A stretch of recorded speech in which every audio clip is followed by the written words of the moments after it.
They forced me out of my own house, so I made sure they ended up homeless, with just one click. Have you ever been betrayed by the very people who raised you? Not with a knife, but with something sharper, an ice-cold betrayal years in the making, delivered without warning. I'm 32. I own my house.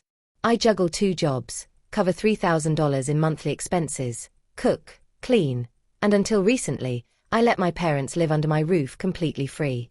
No rent. No groceries. Nothing. I gave them stability, warmth, and security.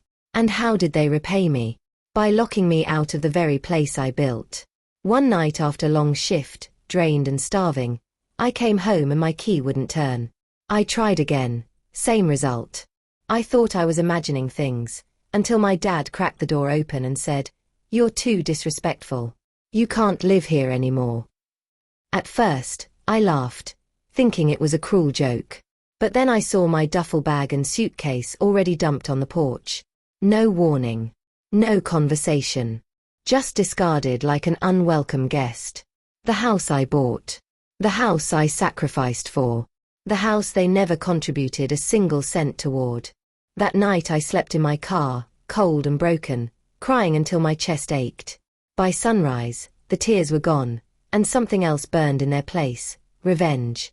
What my parents didn't realize was that the deed was still in my name. The mortgage, utilities, taxes, everything.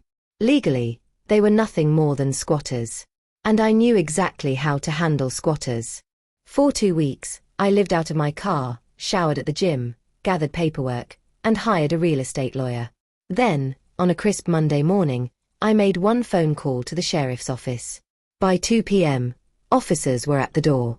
"You have 15 minutes to leave," they told my parents. "This isn't your home." The look on their faces. Priceless. They tried crying, shouting, making excuses. None of it mattered.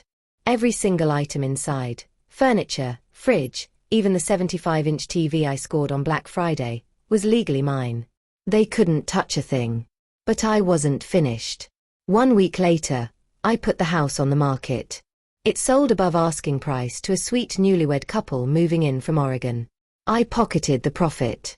As for my parents, they called me, desperate, saying they had nowhere to go, begging for shelter. I reminded them, there's always room in a car. I know, I lived in mine, remember. Then I blocked their numbers and treated myself to a spa weekend in Napa.